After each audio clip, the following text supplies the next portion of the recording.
ప్రారంభించవలసిందిగా మన విధానసభ కార్యదర్శి గారిని ప్రత్యేకంగా కోరుచున్నాను.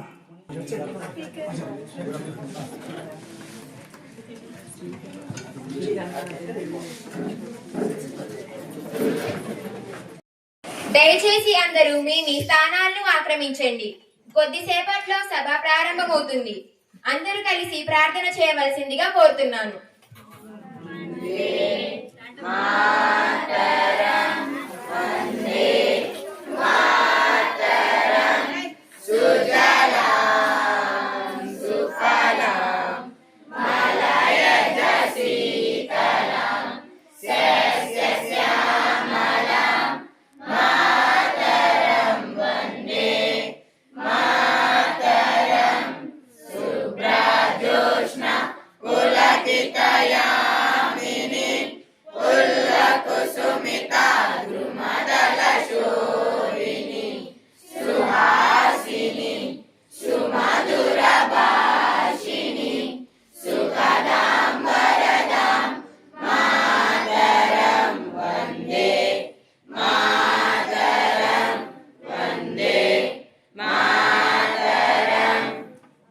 గౌరవనీయ స్పీకర్ గారు సభకు అధ్యక్షత వహించడానికి వస్తున్నారు.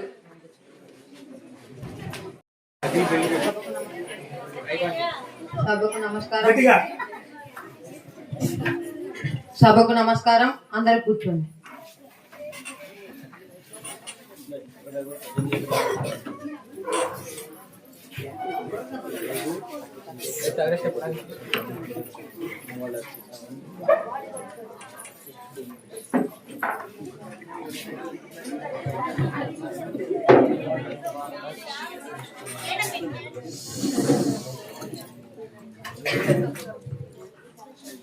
రాజ్యాంగ నిర్మాత అంబేద్కర్ గారికి నివాళులు అర్పిద్దాం. అందరూ 1 మినిట్ నుంచోండి.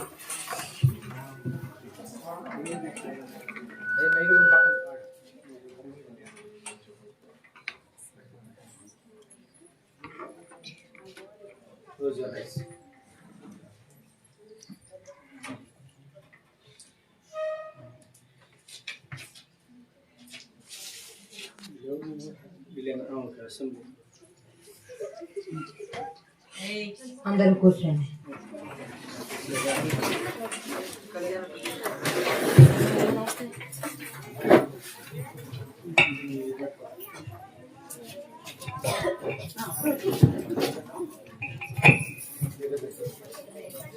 సభ ప్రారంభించబడిందని ప్రకటిస్తున్నాను.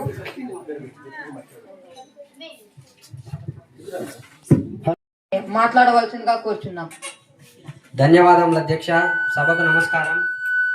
అధ్యక్ష, మా కూటమి ప్రభుత్వం అధికారంలోకి వచ్చాక మేము మా మేనిఫెస్టోలో ప్రకటించిన ప్రతి హామీని సూపర్ 6 పథకాన్ని సాధ్యమైనంత తొందరగా ప్రజలకు చేరువయ్యేలా కృషి చేస్తున్నాం అధ్యక్ష. మేము అధికారం చేపట్టగానే యువతకు ఉపాధి పథకంలో భాగంగా 20,000 ఉద్యోగాలు కల్పించడం జరిగింది అధ్యక్ష. అదేవిధంగా పాఠశాలలు ప్రారంభం కాగానే పాఠశాలలో చదువుతున్న ప్రతి పిల్లవాడికి కుటుంబ సభ్యులతో సంబంధం లేకుండా ప్రతి ఒక్కరికి తల్లికి వందనం పథకంలో భాగంగా 15,000 రూపాయలను వారి ఖాతాలో జమ చేయడం జరిగింది అధ్యక్ష. స్త్రీ శక్తి పథకంలో భాగంగా రాష్ట్రంలోని మహిళా సోదరిమణులకు ఉచిత బస్సు ప్రయాణం కల్పించడం జరిగింది అధ్యక్ష. సూపర్ 6 పథకంలో మరో పథకమైన దీపం పథకంలో భాగంగా కుటుంబానికి సంవత్సరానికి 3 గ్యాస్ సిలిండర్లు అందించడం జరిగింది అధ్యక్ష. పిఎం కిసాన్ అన్నదాత సుఖీభవ పథకాన్ని అమలు చేస్తూ ప్రతి రైతు సోదరుడికి సంవత్సరానికి ఒక్కొక్కరికి 7,000 చొప్పున అమలు చేస్తున్నాం అధ్యక్ష. ఆంధ్రప్రదేశ్ రాష్ట్రానికి తలమానికంగా అమరావతిని రాజధానిగా అభివృద్ధి పరుస్తున్నాం అధ్యక్ష. గత ప్రభుత్వం నిర్లక్ష్యం చేసిన అనేక ప్రజా సంక్షేమ పథకాలను అమలు చేస్తున్నాం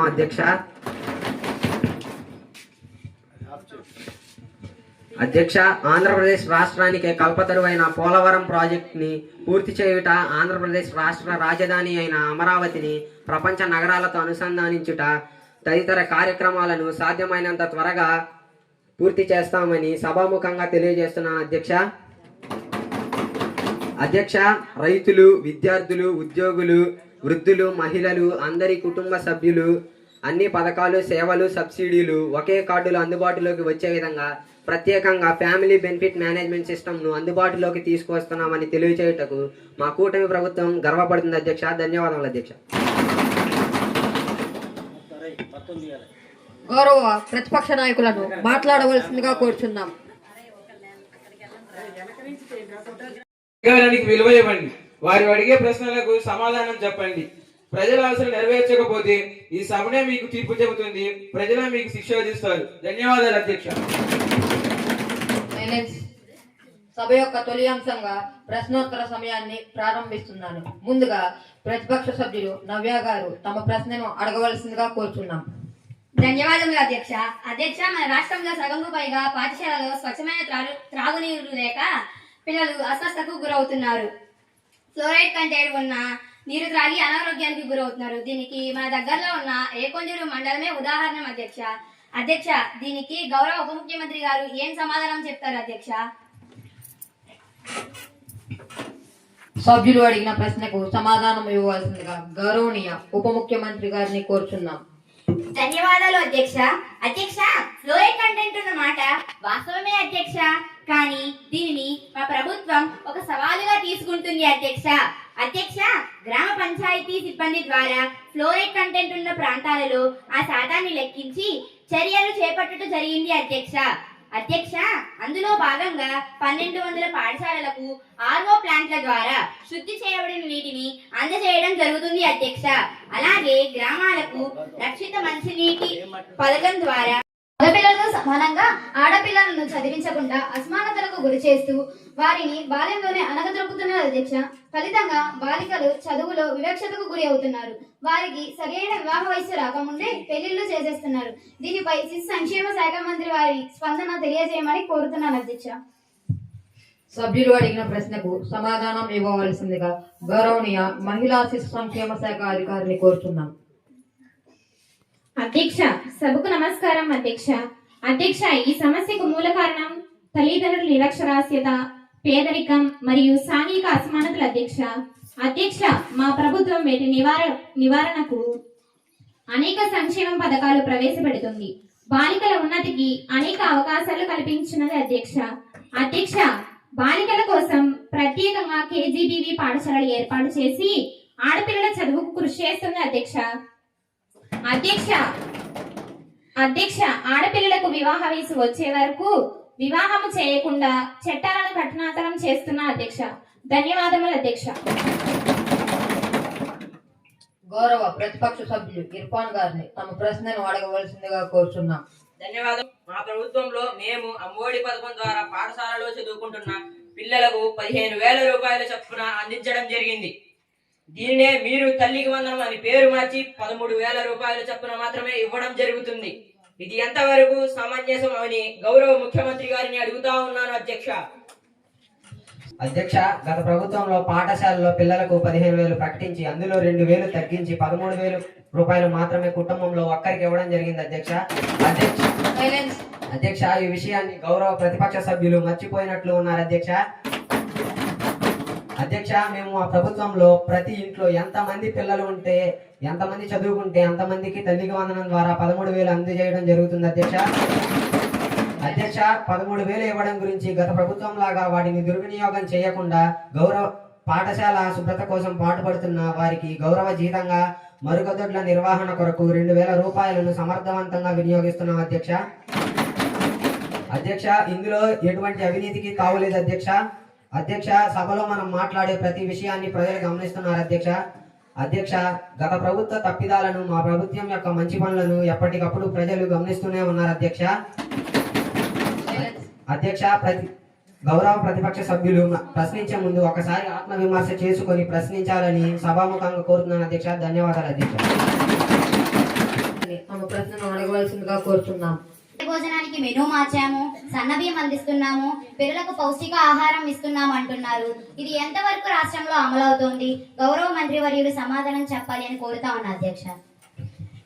సభ్యులు అడిగిన ప్రశ్నకు సమాధానం ఇవ్వాల్సిందిగా గౌరవనీయ అధ్యక్ష, గౌరవ శాసన సభ్యులు చక్కటి ప్రశ్న అడిగారు అధ్యక్ష.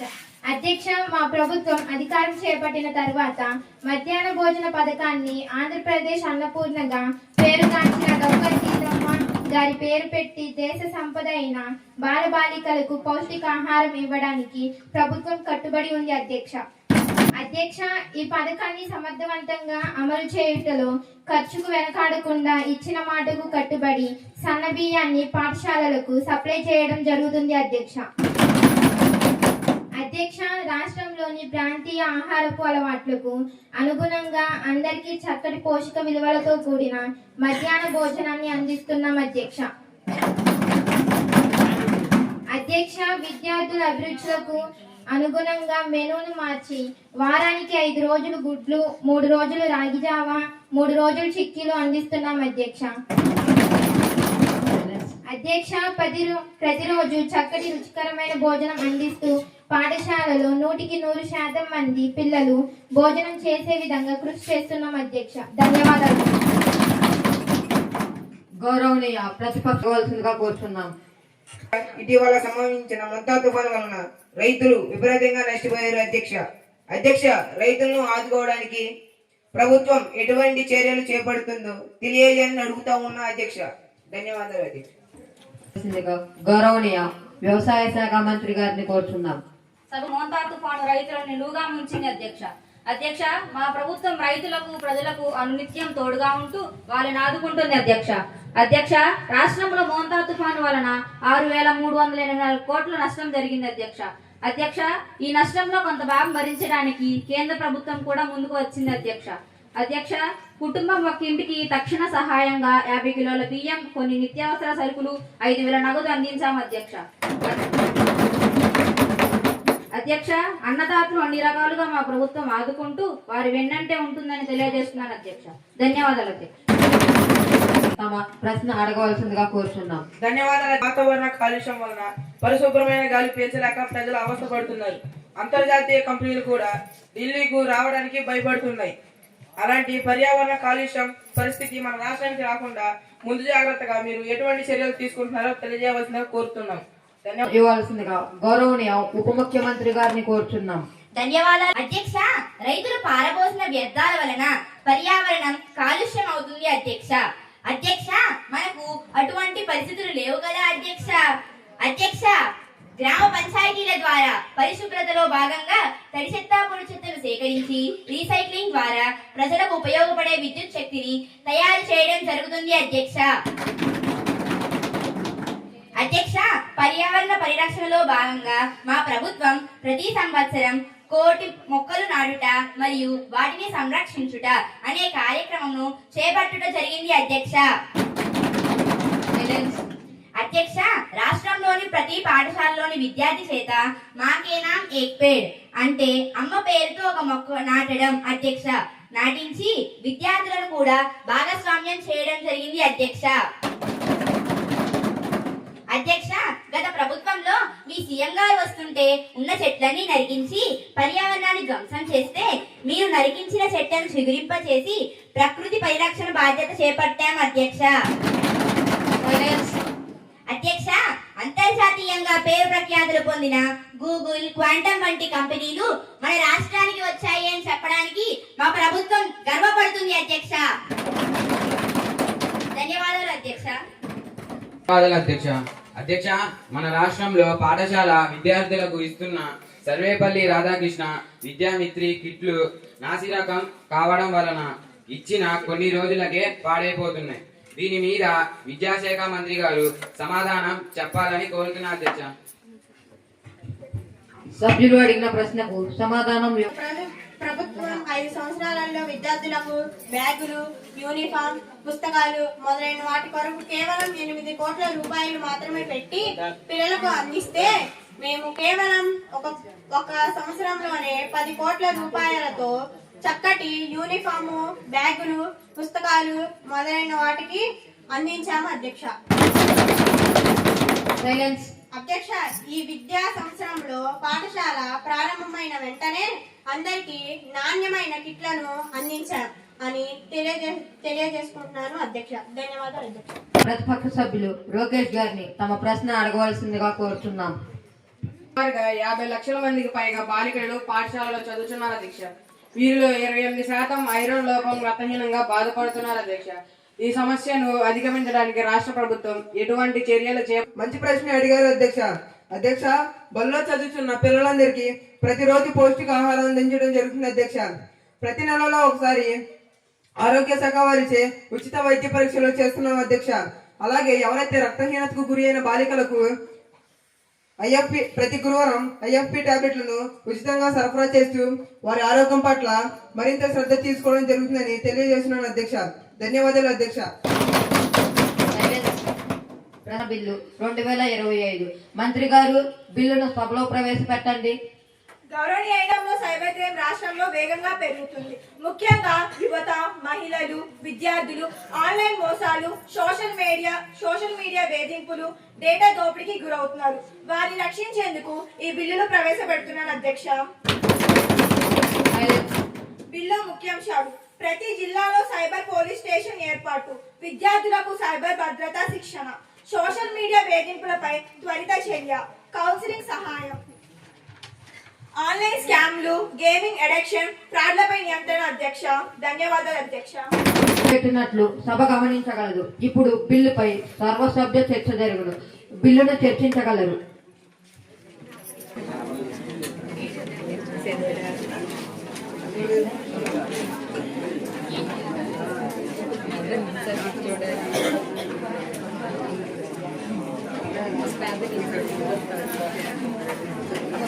అధ్యక్ష, మంత్రి గారు ప్రవేశపెట్టిన చాలా అవసరమైన బిల్లే. కానీ ప్రస్తుతం సైబర్ కేసులు రిజిస్టర్ అయితే పరిష్కారం చాలా ఆలస్యం అవుతుంది. కేసులను త్వరగా పరిష్కరించే వ్యవస్థ ఏదైనా ఉందా అధ్యక్ష? అవును అధ్యక్ష. ప్రతి జిల్లాలో ప్రత్యేక సైబర్ ఫాస్ట్ ట్రాక్ యూనిట్ ఏర్పాటు చేస్తాము. 90 రోజుల్లో కేసు పరిష్కారం తప్పనిసరి. దీని బిల్లు సవరణంగా చేస్తున్నాను అధ్యక్ష. సవరణను అభిప్రాయాలు చెప్పటం ద్వారా తెలపగలరు. సవరణ మెజారిటీతో ఆమోదించబడింది. తదుపరి చర్చకు అవకాశం. అధ్యక్ష, ఆన్లైన్ గేమింగ్ కారణంగా విద్యార్థులు ఆర్థిక పరంగా మోసపోతున్నారు. దీనిపై ప్రత్యేక చర్య ఉందా అధ్యక్ష? అవును అధ్యక్ష. ఈ బిల్లు లీగల్ గేమింగ్ మరియు ఇల్లీగల్ గేమింగ్ గుర్తింపు వ్యవస్థ అమలు చేస్తాం. అనురక్షిత యాప్లు మరియు వెబ్సైట్లు ఆటోమేటిక్ గా బ్లాక్ చేస్తాం అధ్యక్ష. అధ్యక్ష, ఈ బిల్లు కేవలం భద్రత మాత్రమే కాదు, యువతకు బాధ్యతాయుతమైన ఇంటర్నెట్ వినియోగాన్ని నేర్పుతుంది. ప్రభుత్వ నిర్ణయానికి సంపూర్ణ మద్దతు తెలుపుతున్నాను. ధన్యవాదాలు అధ్యక్ష. అధ్యక్ష, ఆన్లైన్ తప్పిదానికి గురైన విద్యార్థులకు కౌన్సిలింగ్ మరియు సహాయం ఎక్కడ లభిస్తుంది అధ్యక్ష? అధ్యక్ష, ప్రతి జిల్లాలో సైబర్ సపోర్ట్ మరియు కౌన్సిలింగ్ కేంద్రం ఏర్పాటు చేస్తాము. 24/7 హెల్ప్ లైన్ ప్రారంభిస్తాము. 14409 విద్యార్థుల సైబర్ భద్రత హెల్ప్ లైన్. దీనిని కూడా బిల్లు సవరణంగా చేస్తున్నాము అధ్యక్ష. ధన్యవాదాలు అధ్యక్ష. ఇప్పుడు బిల్లు ఓటింగ్. క్లాస్ 1 ఆమోదించాము. క్లాస్ 2 ఆమోదించాము. క్లాస్ 3 ఆమోదించాము. క్లాస్ 4 ఆమోదించాము. క్లాస్ 5 ఆమోదించాము. ఇప్పుడు మొత్తం బిల్లుపై ఓటింగ్. ఇప్పుడు మొత్తం బిల్లుపై ఓటింగ్. మేమంతా ముక్తకంఠంతో అంగీకరిస్తున్నాం అధ్యక్ష. మెజారిటీ మద్దతుతో ఆమోదించబడింది. తదుపరి బిల్లు విధాన పరిషత్కు పంపించబడుతుంది. ఇంతటితో సభ ముగిసిందని ప్రకటిస్తున్నాను. అందరికీ ధన్యవాదాలు.